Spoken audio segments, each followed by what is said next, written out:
Until I'm off the ground completely. That's actually what Zach did before he started powerlifting. Close.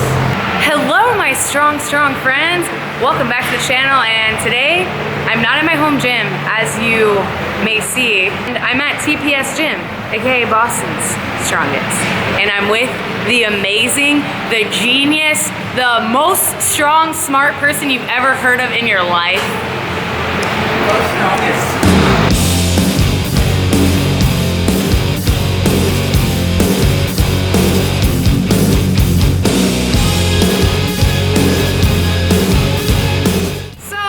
One of my strongest friends, Milena, and she is, as you can see, very recent Harvard Law graduate. My name is Milena. I just graduated from Harvard Law. I'm also a powerlifter.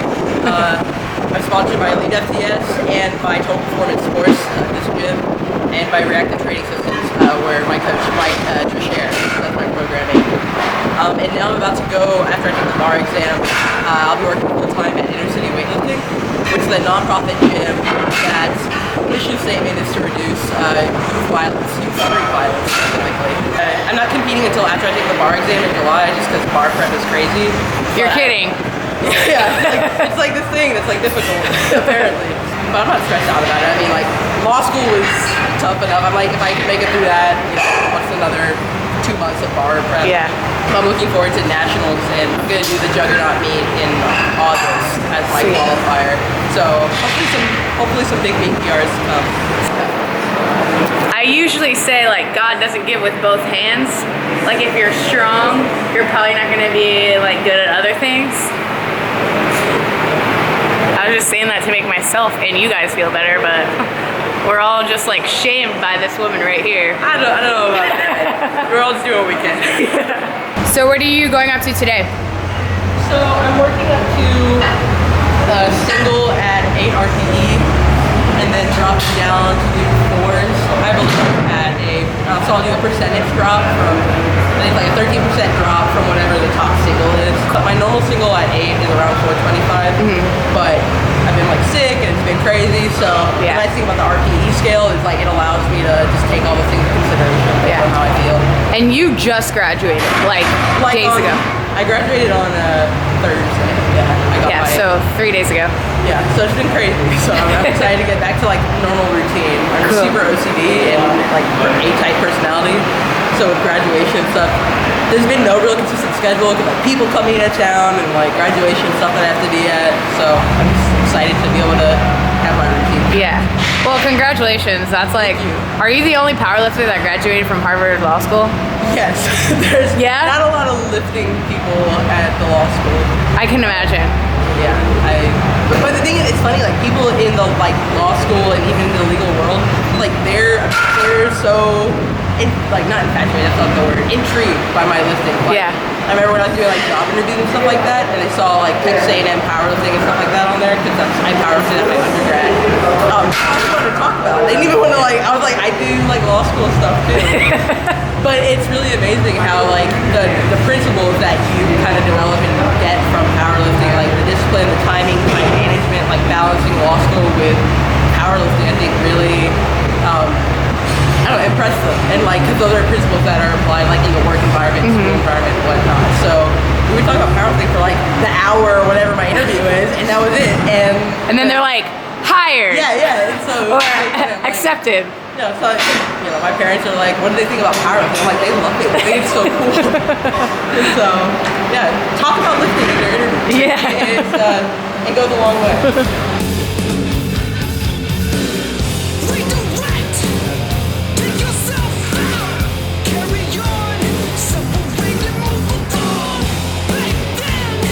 You're gonna have to take my word for it, but this was just pulled by my friend who's a little camera shy. Yeah, it's about an 8 RPE, but yeah, I need to get better about that because like I need to video my top lifts, but every time the video is on, like almost every single time, if I miss the lift while the camera, like if I'm videoing for myself, I'll like turn off the camera, go get it, and then be like, good. Like, which is hilarious because you are like a natural at talking to the camera. Do you know that? You're like probably one of the, Other Well, can I put that on my resume? Yes. Be like, can talk on camera. Ryan's using the belt squat. This gym is one of the coolest I've been in, and it's called Total Performance Sports in Boston. It's just right outside of Boston. If you're in the area, make sure you come check it out. There's a few strong friends here, so. Message me, and I'll bring you in. Yeah, message Mickey, and she will come hang out with you. She'll take care of you. In this room, over here, there's some strongman stuff.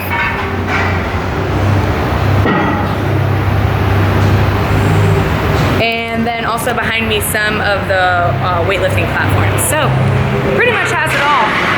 Pretty cool gym. I've been wanting to come here. Ryan has spent some time in Boston, but this is actually my first time.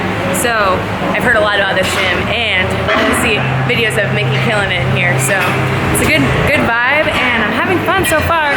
I'm actually benching today, so not as exciting as deadlift. But I'm gonna try for a heavy single and see how that goes up. My programming lately has been really high volume. So we'll see how singles go today. I'm just warming up. I have 95 on the bar right now.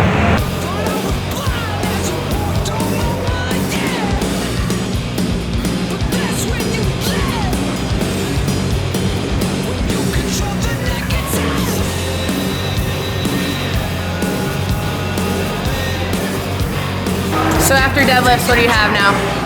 So I've got box squats, working up to a single at 8, and then dropping down to do 4s at 9. With And- drops afterwards. And these numbers, I know you're like talking about RPE, but can you explain that for our viewers who might not have any idea? Yeah, so RPE, I'm pretty sure it stands for rate of perceived exertion, which is basically like how hard was the lift. And so you really, I mean, it's a scale from 1 to 10, but really we only utilize 6s, 7s, 8s, up to 10. Like a really reductive explanation is like a 7 RPE should be like warm-up weight. You could get 3 or 4 more reps pretty easily, moves pretty fast. 8 RPE is like you've got 2 reps in the tank. Like you're putting forth, like you're trying to move the weight, but still moves pretty fast. 9 RPE is not quite a max, but you probably only have like 1 or 2 reps left in the tank, where the 10 RPE is like a true max. Like there's no way you could have done any more reps. That's like a third attempt meet attempt. Your coach, Mike Toucher, he is the... I call him the king of RPE. Okay. I think like, but if you're interested in learning more about RPE, go to reactivetrainingsystems.com, and he's got a bunch of articles and posts, and he's got a YouTube video or YouTube channel now that he's actually posting a lot of videos, kind of explaining his training methodologies, and he's got a bunch of videos explaining RPE and kind of his perception of how best to incorporate it, when to incorporate it, etc. Cool. So check it out if you want to learn more about RPE.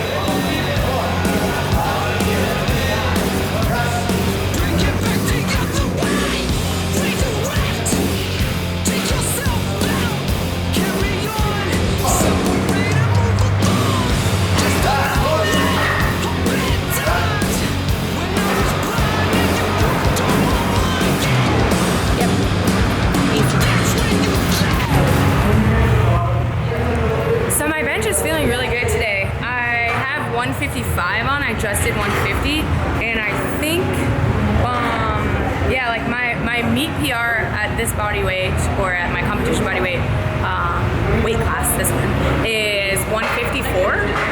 So I have 155 on now, so it'll be cool to see it. Things are feeling really good. I feel really strong today.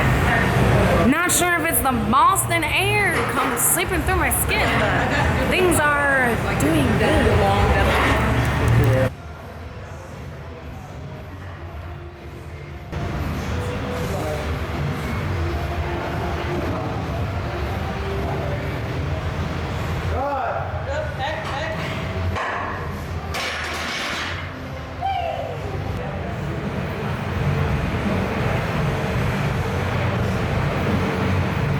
Press back, push up.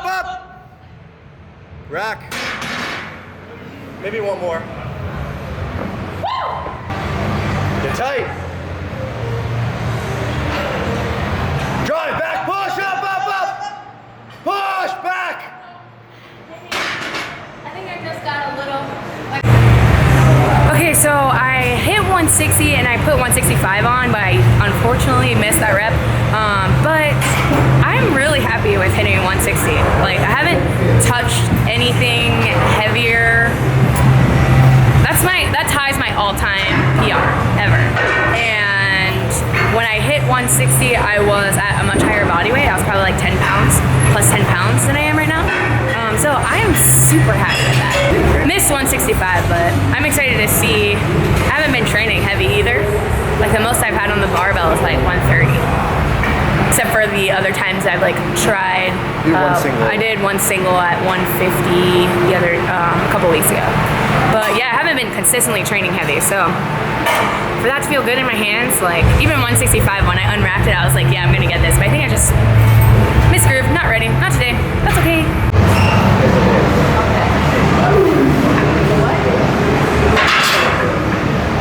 That's a heavy good morning. Huh? That's a really heavy good morning. I usually, it's lighter than I normally go. Yeah. Yes. Yeah, I think usually I'm working around 225, but today I just don't feel that Yeah. great, so 185 is going to be my top set. That's pretty heavy. Okay, so that's gonna be the end of this video, you guys. Thank you so much for watching. Thanks to Mickey for hanging out with us at this amazing gym. If you're ever in the Boston area, make sure you come by and make sure you Hit me up. Hit her up We'll get a on- training session in. can people find you on Instagram? Yeah, so it's Mickey.Belina. And I'll link that below. Yeah, because Belina, I mean, who can spell Belina, really? And also Inner City Weightlifting. Yeah, you can check out, it's going to be where I'm working post-bar exam, innercityweightlifting.org. You can learn a lot more about the organization, learn about how we use the gym as a tool to like help, I guess I would say like proven risk youth in inner city gain social and economic mobility. It's a really cool organization, and I'm extremely passionate about like what they do and how they're doing it. Check it out, and then you can like learn. So you can learn about what we do. If you're interested, you can donate. It's like anywhere from like basically $5 donations to $20 donation or whatever. And if you're in the Boston area, you can hit me up or learn on the website as to how you can come in and kind of check out the site and get a training session in with one of our students. Sweet, and that would be cool. She's changing the world. We're trying to change the world with strength and love and geniusness. So Geniusness, yes. One thing I want to kind of highlight is like Mickey just graduated from Harvard Law. She's an amazing powerlifter. I don't know how she does it, but you know, in strength sports, we have to have normal lives, right? We all have normal jobs. We're people. Normal-ish. It's relative. Fact about me is I illustrate books for children. Did you know that? Well, now you do. So just National Geographic. maybe we don't say that. Kids. Mickey, do you have any tips for like how to achieve like the work-life balance? Yeah, I mean, I think like people ask me that a lot. Like, how do you still compete and train with law school, and like, how are you gonna do it with bar prep? But I've always found like it's all about prioritizing. I basically, at the very beginning of law school, I do this every so often, kind of take a step back and focus on what are the things that are most important to me. And once I identify, I mean, like, it's like really only three or four things that you can do, and then everything else kind of falls off. It's like squat, bench, Yeah, like, bar exam, and then like deadlift is kind of a lower priority. Yeah, but it's just like every so often, like taking a step back and figuring out what am I spending my time on, and are these things that are most important to me? Because I think if we're not like purposeful with how we're spending our time, it's really easy to get caught up in things that are kind of a time suck. And so for me, it was like throughout law school, it was like family and relationships, school, and powerlifting. And so anything that didn't really fall within those was just not as important. And so I had to always make sure that those three things were getting the effort and attention that they needed. Cool. So. What are your three things, Meg? Getting turned, Yes. bicep curls. 2 turns. Working on my rear delts. Been really prioritizing those lately because Ryan said that mine are really small. So Truth. you know, you gotta. And Burn. and I'm really trying to work on my Pinterest account. So if you guys want to follow me Follow my boards on Pinterest. I'll link that below. So those are my priorities. You're classic women powerlifters. Just kidding. Obviously my priorities are a little bit different than that. But let me know what you guys think and what are you doing with your lives that doesn't really involve lifting? Or are you doing something amazing like combining your life and lifting and making it merge together in a happy, life-changing family? Family? Whatever. Church. Cool shirt. Thank you. This video is sponsored by StrongStrongFriends.com. Make sure you go check them out. I love you guys so much. Follow Mickey, come hang out with her, and be our strong friend. Maybe one little bicep flex, just for Maybe a pose off. Pose off. Oh, dang, I don't really know how I've been working on mine, so you better I watch really out. never pose. Okay. boom. Yes! That's it! Bye! The worst at posing.